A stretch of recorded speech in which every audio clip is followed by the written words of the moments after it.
आप सभी को प्रभु यीशु मसीह के मधुर और मीठे नाम में जय मसीह की। मैं परमेश्वर पिता का धन्यवाद करता हूँ। फिर से परमेश्वर ने एक नया दिन जोड़ा।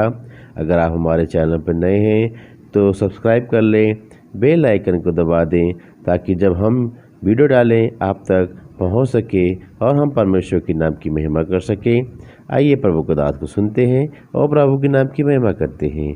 सबको जय मसीह की। परमेश्वर हमारे कामों का में छिपे हुए उद्देश्यों को जानते हैं और जो लोग संत हैं, जो परमेश्वर के भय मानने वाले लोग हैं, उनके लिए उनका जो चेहरा जब वो आएंगे तो एक दूल्हे का चेहरा होगा। जो परमेश्वर के भय मानते हैं उनके लिए वो इस्राएलियों के लिए आग का खंभा था, पर मिस्रियों के लिए अंधेरा था। जब मिस्र में पूरा अंधेरा था तब इस्राएलियों का जो देश था, गोसेन नगर जो था, उस नगर में उजाला था। ये परमेश्वर का उजाला, जिसके हृदय में परमेश्वर है, यीशु मसीह हैं, उनके अंदर उजाला होगा। लेकिन जिनके अंदर नहीं है वो अंधेरा होगा। मिस्रियों के लिए अंधकार था और इस्राएलियों के लिए उज्जवल प्रकाश था, ज्योति से भरा हुआ परमेश्वर था। और यीशु का चेहरा ही पीछे छूटे लोगों के लिए आतंक का कारण बनेगा। और वो जो आपके लिए और मेरे लिए खून बहाया, लहू बहाया, दुख सा, कष्ट सा, वो आने वाले दिनों में आतंक के रूप में आएगा, भय का कारण ठहरेगा जब न्याय के लिए आएगा। आज बहुत बार लोग कहते हैं दिन को कुछ भी कर लें, रात को पश्चाताप कर लेंगे, मन फिरा लेंगे। रोज गलत काम करते हैं, रोज मन फिराते हैं, रोज गलत काम करते हैं, रोज मन फिराते हैं। अरे तो पाखंड है, धोखा है। तुम रोज गुनाह करते हो, उन बातों को करते हो, जानबूझकर करते हो। और नीति वचन 24:8 में लिखा है कि जो सोच समझकर बुराई करता है, लोग उसको दुष्ट कहते हैं। सोच समझकर, जानबूझकर पाप करता है, जानबूझकर गलत काम करता है, लोग उसको दुष्ट कहते हैं। दुष्ट का जगह पीड़ा का है। और इसलिए आज बहुत से लोग कहते हैं कि नहीं कर लेते हैं, कुछ नहीं होता, बाद में पछतावा कर लेंगे ना। इसलिए तो इफिसियों 4:30 में कहा गया है कि पवित्र आत्मा को शोकित मत करो, जो छुटकारे के दिन के लिए तुम्हें छाप के रूप में दी गई है। परमेश्वर की पवित्र आत्मा को शोकित मत करो। तो ये तो शोकित कर रहे हैं तो छोड़ के चला जाएगा और ये करते रहेंगे मन फिराने वाले काम, पछतावा करने वाले काम। ये क्या है बार बार प्रस्ताव। और इब्रानी की पत्री में ये बात लिखी है, इब्रानियों में, इब्रानी उसका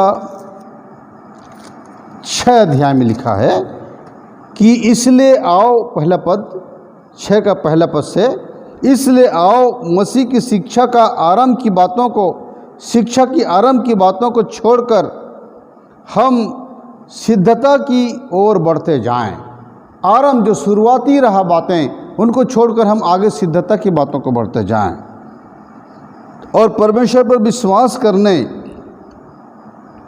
और बपतिस्मों और हाथ रखने और मरे हुओं के जी उठने और अंतिम न्याय की शिक्षा रूपी नेव फिर से न डालें।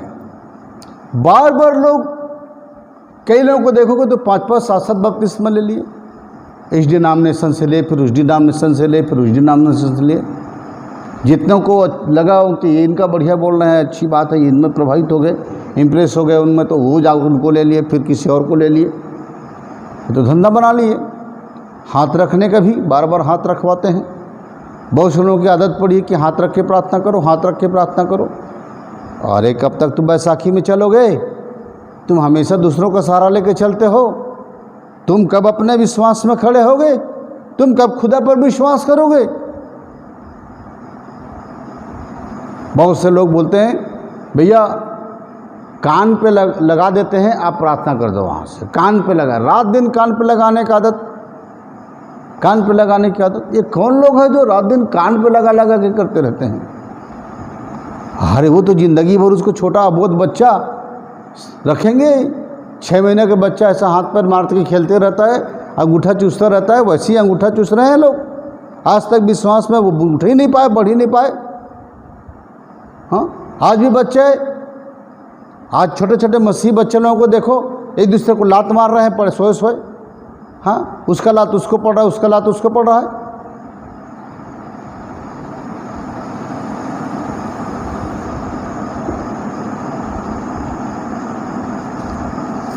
ये अंतिम परमेश्वर पर विश्वास करने और बपतिस्मा और हाथ रखने और मरे हुए में से जी उठने और अंतिम न्याय की शिक्षा रूपी न्यों फिर से न डालें। ये कितना समय तक आपको बताना पड़ेगा, कि कितना बार उन मसीहों को बताना पड़ेगा, उन विश्वासियों को बताना पड़ेगा कि बार बार कि परमेश्वर एक बार न्याय ठहराया है, अंतिम सिंहासन में उसका न्याय होगा, और उस न्याय के विषय में कितनी बार उनको बोलना पड़ेगा। पर इतना मैं बताता हूँ कि उनको एक बार बोल देने के बाद तो उनको याद रह जाना चाहिए कि न्याय जब सामने है तो मुझे ज़िंदगी में जीना कैसे है।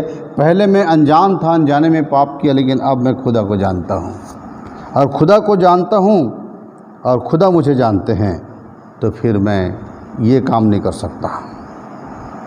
क्योंकि बहुत बार हम अपने आप को बोलने की छूट देते हैं, कुछ भी बोल देते हैं अपने मुंह से। हाँ, ये नहीं सोचते कि ये शब्द हमारे लिए उचित नहीं है। हंसी मजाक की बहुत सारी बातों में हम कई बार ऐसी बातें करते हैं, तो ये मजाक करी बातें, ये कहाँ की बातें हैं? किसी को कुछ भी बोल देना, किसी को चोट पहुंचाने वाली बात बोलना, किसी के दिल दुखाने वाली बात बोलना। अच्छी बात में दिल दुख रहा है तो ठीक है, लेकिन कई ऐसी बातें में अपना उनका दिल दुखा दिया तो बहुत गलत है।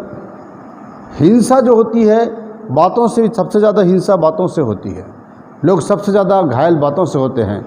बातों के कारण से मन टूट जाता है, संबंध टूट जाते हैं। अरे संबंध आपके द्वारा है, आपका प्यार से, आपके बोली से, लोगों का जीवन से आपका संबंध बना रहेगा, लेकिन लोग तोड़ते हैं।